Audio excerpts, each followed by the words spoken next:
invest a little time and money and go talk to a qualified domestic relations lawyer or divorce lawyer to let them give you some insight and to also let you become aware of what's necessary in the jurisdiction where you live.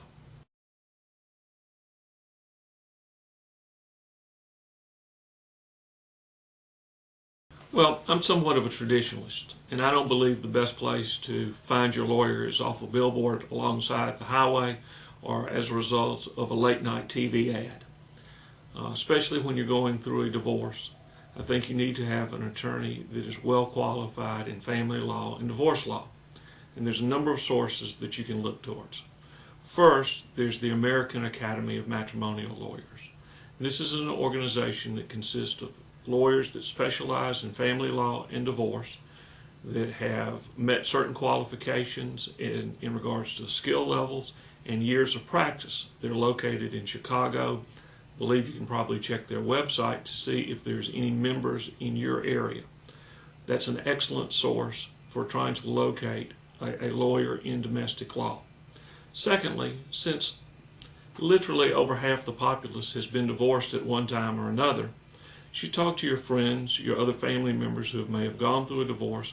Ask them about their experience. Ask them about the lawyers that they used or the lawyers that their spouse used. You can get some good insight as to who's doing a good job and who's not doing a good job. In the case of many people who own businesses or who work for large corporations that might have in-house counsel, talk to the business lawyers. Ask them if they know of lawyers in your particular area that specialize and that have a good reputation in regards to divorce. Lastly, probably to educate yourself through the process, even consider going down to the courthouse, sitting in a couple of trials, seeing what those lawyers do. Become somewhat acquainted with the process, become somewhat acquainted with who the lawyers that are practicing in that area of the law are.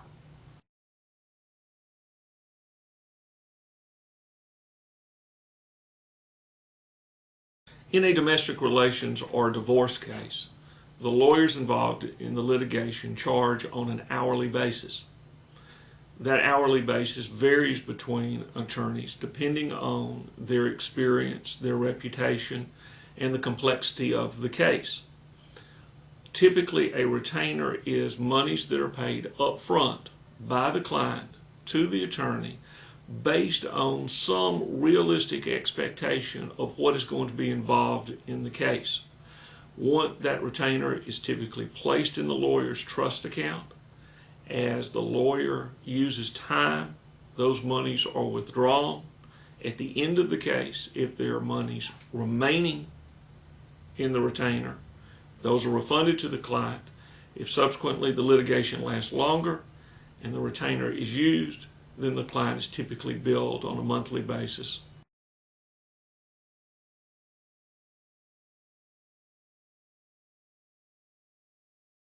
That seems to be the way that all of us communicate in this day and age. And I view it that divorce is the one exception to that. And I tell my clients that I will not communicate with them via email, either them sending me emails or me responding to them. My concern is this, that when that client walks in the door and says, I want to communicate, I want us to be able to have dialogue via email, I have no assurances that their spouse does not have their email password. And so anytime that we are discussing facts and circumstances or me giving them advice via email, their spouse may be reading it just like my file was an open file to the other side. And in the case where parties are maybe still living together in the same household, I would not encourage you to communicate with your lawyer via email because it may be an open book to your spouse.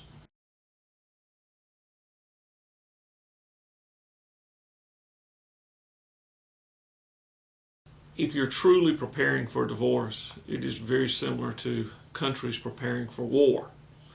I think that as we see in modern times, even though countries are at odds, the diplomatic process continues.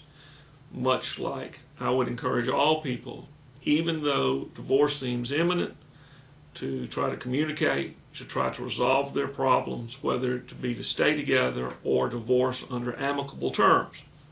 But just as countries do, while they're considering their options and trying to reach a diplomatic settlement, they're stockpiling their weapons and they're training their troops.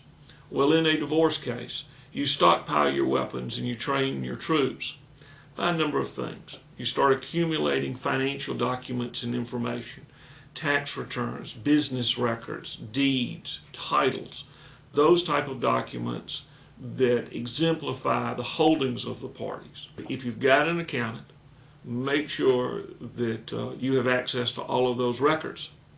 I would put those records somewhere that they're safe, somewhere you know that your spouse cannot locate and subsequently destroy them. I've seen it in many cases where a party accumulates the records and tries to put them in a safe place, the trunk of their car, only to discover that their spouse has a copy of their key to their car and has subsequently destroyed the records. Put them somewhere, take them to your lawyer, put them at a third-party location. In the case of a business person, they can probably take them to their office.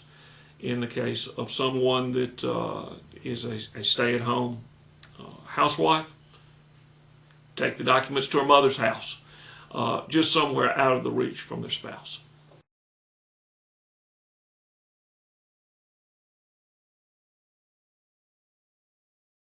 If custody is going to be an issue in a case, you should look at, and one of the parties is seeking custody, they need to look to see if there has been any shortcomings in their parenting skills. If they haven't been actively involved in their children's lives, they need to get actively involved in their children's lives. It's going to be difficult for a person to get custody of a child when they have a minimal relationship with that child and have deferred to the other spouse all of the parental duties. Might be a good idea, especially if you've got a client that wants to become more active in their child's life, that really doesn't know how to be a parent. Parenting classes are a great source of improving their situation so they can improve their relationship with their child. And I think would reflect very positively in the eyes of the court.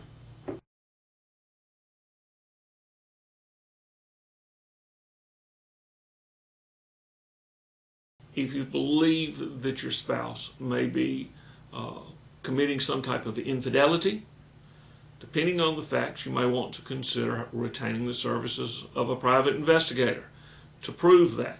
That's on a case-by-case basis, and certainly wouldn't say that that is to be done in all cases.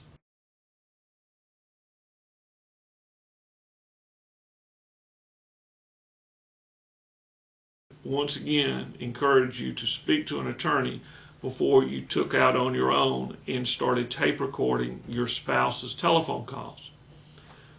You may tape, in the state of Alabama, you may tape record conversations between yourself and your spouse. There's no requirement to put them on notice of it. There doesn't have to be some type of electronic beep. You may do so without their knowledge and without their permission. What you cannot do in the state of Alabama, nor do I believe you can do it in any state, is to put a bug on a phone where someone is unaware that they are being tape recorded. That's what's called wiretapping. And to my knowledge, that would be illegal federally and in all states. But typically, I will recommend to a client to start tape recording conversations between them and their spouse, simply because you're looking for maybe that moment that that spouse has a moment of weakness and admits to some type of infidelity or misconduct. Then you have it on tape. It's difficult for them to ever deny it in the future.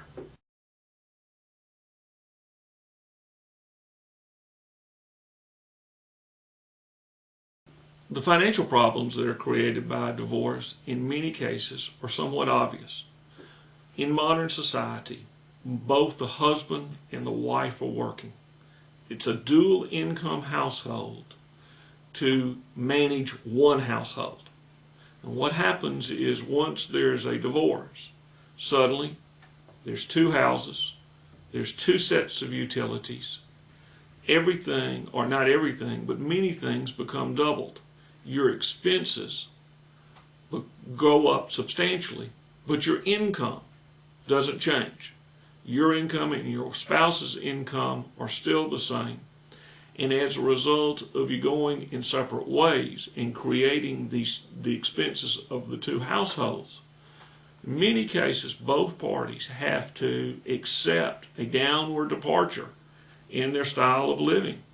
It's just a financial reality.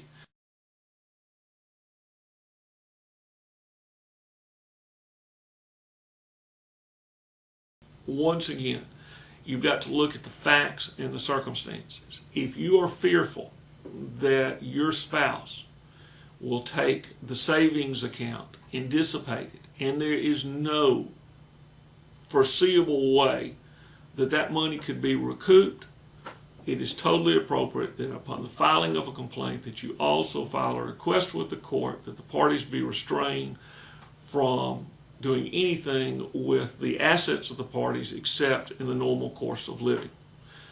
Once again, maybe a party who are working class people have somehow over the last 10 to 15 years created a savings account of, let's say, $30,000. Well, if one of the parties went out and spent that $30,000, it's gone. Realistically, they can't, there's no way to recoup that money. So the only way that you can be protected is to have those accounts frozen and restricted.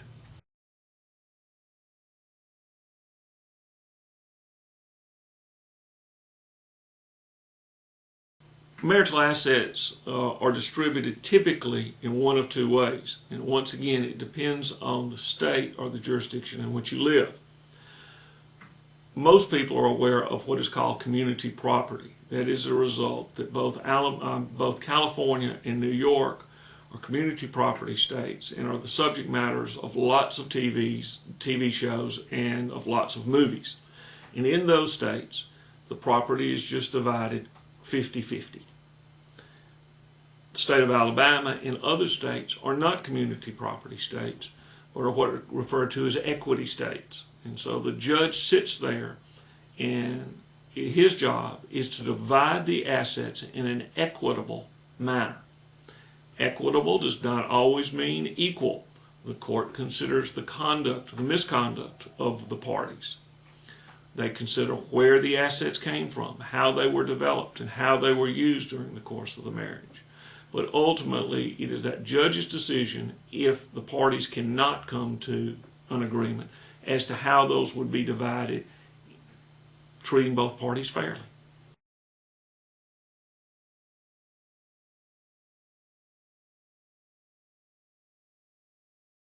I would always encourage everyone in a divorce situation to explore all possibilities of settlement prior to going through an actual litigation.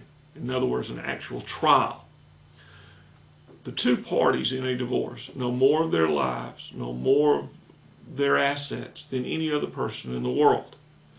They are better qualified to resolve their differences with some advice and counsel than anyone else is.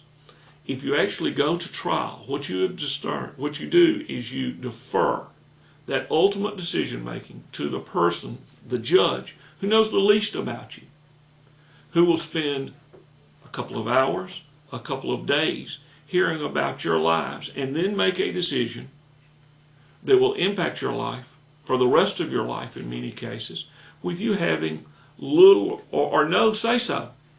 He or she, that judge, gets the final word.